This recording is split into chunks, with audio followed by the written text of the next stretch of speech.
दोस्तों electronic circuit में सबसे ज़्यादा जो यूजुअल कंपोनेंट है वो तीन तरह के होते हैं। एक होता है हमारा इंडक्टर, एक होता है हमारा रेजिस्टेंस और एक होता है हमारा कैपेसिटर। तो इंडक्टर, कैपेसिटर और रेजिस्टेंस से ही हमारे इलेक्ट्रॉनिक्स के 95% तक कंपोनेंट बने हुए हैं और इन्हीं की प्रॉपर्टीज़ पर यह कंपोनेंट वर्क करते हैं। भले ही वो किसी भी तरह के वो कहीं भी यूज किए जाते हो, लेकिन सबसे ज़्यादा यदि यूज किए जाने वाले कंपोनेंट है वो इंडक्टर, कैपेसिटेंस और रेजिस्टेंस के सिद्धांत पर ही कार्य करते हैं। तो दोस्तों ऑलरेडी हमने पहले से कैपेसिटर और रेजिस्टेंस पर वीडियो बनाया हुआ है, आप जाके देख सकते हैं, डिस्क्रिप्शन में मैंने उसकी लिंक दी है। और आज हम बात करने वाले हैं इंडक्टर। इंडक्टर क्या होता है और यह किस तरह से कार्य करता है। तो चलिए दोस्तों वीडियो शुरू करते हैं। दोस्तों इंडक्टर को हम हिंदी में प्रेरक कहते हैं। इंडक्टर एक विद्युत अवयव है जिसमें कोई विद्युत धारा प्रवाहित करने पर वह चुंबकीय क्षेत्र के रूप में ऊर्जा का भंडारण करता है। इंडक्टर चुंबक के द्वारा ऊर्जा का भंडारण करने की क्षमता को हम इंडक्टेंस कहते हैं। जैसे हम कैपेसिटर में उसके भंडारण, उसके स्टोरेज करने की क्षमता को हम कैपेसिटेंस कहते हैं, वैसे ही हम इंडक्टर में उसके जो ऊर्जा को भंडारण करने की क्षमता है उसे हम इंडक्टेंस कहते हैं।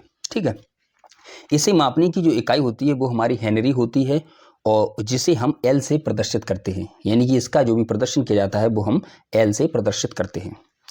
इंडक्टर इलेक्ट्रोमैग्नेटिक इंडक्शन के सिद्धांत पर कार्य करता है। इंडक्टर इलेक्ट्रोमैग्नेटिक इंडक्शन के सिद्धांत पर कार्य करता है और धारा के परिवर्तन का विरोध करता है। ये इसकी सबसे बड़ी प्रॉपर्टी है कि यह सडन चेंज को हमेशा विरोध करता है, उसको अपोज करता है, लेकिन कुछ समय के बाद वह उसको एक्सेप्ट कर लेता है।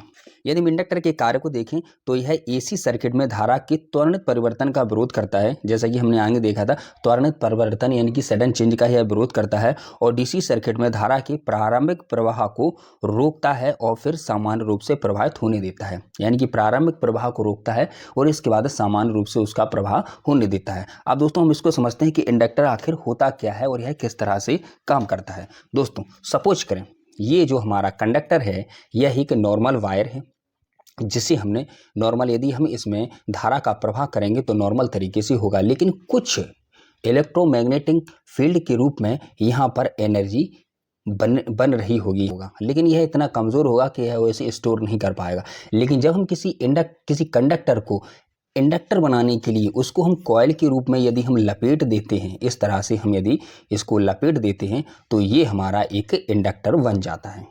ये क्या बन गया हमारा, ये हमारा एक इंडक्टर बन जाता है। यदि किसी कंडक्टर को कॉइल के रूप में लपेट देते हैं तो वो हमारा इंडक्टर बन जाता है। बस हमें देखना यह होता है कि जो कंडक्टर है वो इंसुलेटेड होने चाहिए, यानी कि उस पर एक लैमिनेशन, एक इंसुलेशन होना चाहिए। यदि इंसुलेशन नहीं होगा तो ये आपस में वो शॉर्ट हो जाएगा और यह एक इंडक्टर की तरह वर्क नहीं करेगा। इसलिए एक इंसुलेटेड वायर को कॉइल के रूप में लपेटने पर हम कंडक्टर से उसे इंडक्टर बना देते हैं। अब इसकी वर्किंग क्या है, अब नॉर्मली दोस्तों हम उसको इस तरह से समझते हैं कि एक हमने कंडक्टर को कुछ इस तरह से कॉइल बनाकर हमने यहाँ पर दो सिरों पर करंट का फ्लो किया।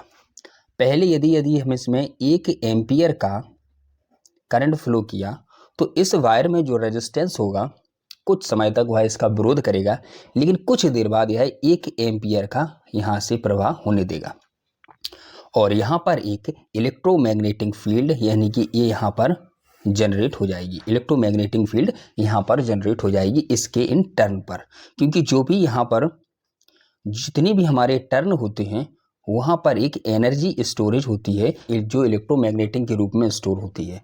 अब यहाँ पर जब 1 एम्पियर का धारा प्रवाह होगी इनपुट में और आउटपुट में भी 1 एम्पियर की धारा प्रवाह होगी, तो कुछ समय बाद यदि हम यहाँ पर 2 एम्पियर का करंट फ्लो कराएंगे तो स्टार्टिंग में यह इसका विरोध करेगा, क्योंकि जैसे कि हमने पहले देखा कि जो इंडक्टर होता है वो सडन चेंज को अपोज करता है। तो जैसे ही इसमें सडन चेंज होगा तो इसको अपोज करेगा, इसका विरोध करेगा और यहाँ पर 2 एम्पियर की धारा का प्रवाह होने के बावजूद यहाँ पर हमें 1 एम्पियर की धारा मिलेगी कुछ समय के लिए, लेकिन धीरे धीरे यह उसको स्वीकार कर लेगा और वहाँ पर एक और मैग्नेटिक फील्ड जनरेट हो जाएगी और यहाँ पर हमें 2 एम्पियर का प्रवाह मिलने लगेगा। ठीक है, अब यहाँ पर हमने फिर से चेंज किया और फिर से हमने इसको 1 एम्पियर का प्रवाह दिया। जैसा कि हम जानते हैं कि सडन चेंज यह पसंद नहीं करता, लेकिन जैसे ही हम इसमें 1 एम्पियर का प्रवाह देंगे तो ये यहाँ पर फिर से विरोध करेगा और यहाँ पर 1 एम्पियर का प्रवाह होने के बावजूद यहाँ पर हमें 2 एम्पियर का करंट देगा, क्योंकि उसने जितना भी यहाँ पर मैग्नेटिक फील्ड के रूप में जो भी एनर्जी स्टोर की होगी उसे बराबर 2 एम्पियर का प्रवाह बनाए रखने के लिए जो स्टोरेज किया होगा उसे वह प्रवाह करेगा और यहाँ पर 1 एम्पियर होने के बावजूद यहाँ पर हमें 2 एम्पियर का प्रवाह मिलेगा। कुछ समय के लिए, लेकिन धीरे धीरे यह इस कंडीशन को एक्सेप्ट कर लेगा और जैसे यहाँ पर 1 एम्पियर का प्रवाह हो रहा होगा, यहाँ पर भी 1 ही एम्पियर का प्रवाह मिलेगा। तो ये इसकी प्रॉपर्टीज होती है। कुछ समय के लिए यह जो स्टोरेज एनर्जी होती है उसको, उस फ्लो को कंटिन्यूस बनाने के लिए उसको रिलीव कर देती है, उसको प्रवाहित कर देती है, लेकिन जैसे ही वो स्टोरेज खत्म हो जाता है और यह नॉर्मल अपने उसी सामान्य रूप में आ जाती है। तो ये होता है इंडक्टर। इंडक्टर को हम स्टोरेज के रूप में भी हम उपयोग करते हैं। किसी भी फ्लो को बराबर बनाए रखने के लिए हम इंडक्टर का उपयोग करते हैं। इंडक्टर जो भी एनर्जी स्टोर करता है वो इलेक्ट्रोमैग्नेटिक के रूप में इसे स्टोर करता है। अब दोस्तों हम इसको सर्किट में समझते हैं। सपोज करें ये हमारा एक सोर्स है, पावर सोर्स है, और ये हमारा एक सर्किट है।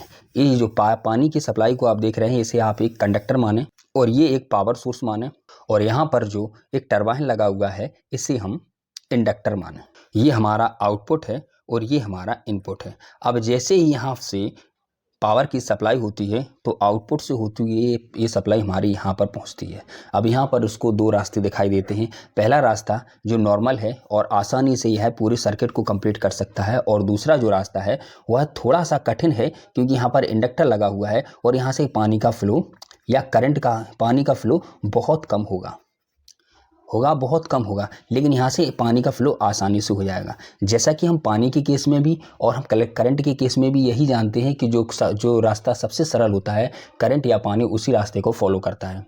अब यहाँ पर ये जो पानी का फ्लो है वो इस तरह से होने लगेगा, यहाँ से जाके, और ये इस तरह से फ्लो होने लगेगा, लेकिन कुछ पानी का फ्लो यहाँ भी हो रहा होगा। जैसे जैसे यहाँ पानी का फ्लो होगा और इस टरबाइन को घुमाया जाएगा और यहाँ पर एक एक्स्ट्रा फोर्स लगेगा तो पानी का कुछ फ्लो यहाँ पर भी होने लगेगा। जैसे जैसे पानी का फ्लो यहाँ ज़्यादा से ज़्यादा होगा तो ये जो टरबाइन होगा, यानी कि जिसे हम इंडक्टर मान के चल रहे हैं, वह तेज़ी से घूमने लगेगा और एक एक्स्ट्रा फोर्स लगाने लगेगा। अब कुछ समय बाद हम देखेंगे कि पानी का फ्लो यहाँ से ना होकर पानी का फ्लो सबसे ज़्यादा यहाँ से होके सर्किट को कंप्लीट कर रहा है। अब ऐसा क्यों हो रहा है? ऐसा इसलिए हो रहा है कि ये जो टरबाइन यानी कि जिसको हमने इंडक्टर समझा था, यह एक एक्स्ट्रा फोर्स लगाने लगा और जो पानी का फ्लो है उसे एक अलग से फोर्स देकर उसको पानी का प्रवाह करने लगा। तो पानी का जो फ्लो है वो कुछ इस तरह से होने लगेगा। अब जो सबसे कठिन रास्ता था वह रास्ता सबसे सरल हो गया और पानी का फ्लो है वो कुछ इस तरह से होने लगा। यदि हम कुछ समय के बाद यदि हम इसको ऑफ भी कर देते हैं, यदि हम इसको ऑफ भी कर देंगे, तब भी पानी का जो थोड़ा बहुत फ्लो है वो इसमें होता रहेगा। ऐसा क्यों होगा? क्योंकि यहाँ पर ये जो टरबाइन लगा हुआ है जिसे हम इंडक्टर समझ रहे हैं, वो अपने एक एक्स्ट्रा एनर्जी जनरेट करेगा और पानी को फ्लो होने देगा, एक्स्ट्रा फोर्स जनरेट करेगा और पानी का फ्लो होने लगेगा।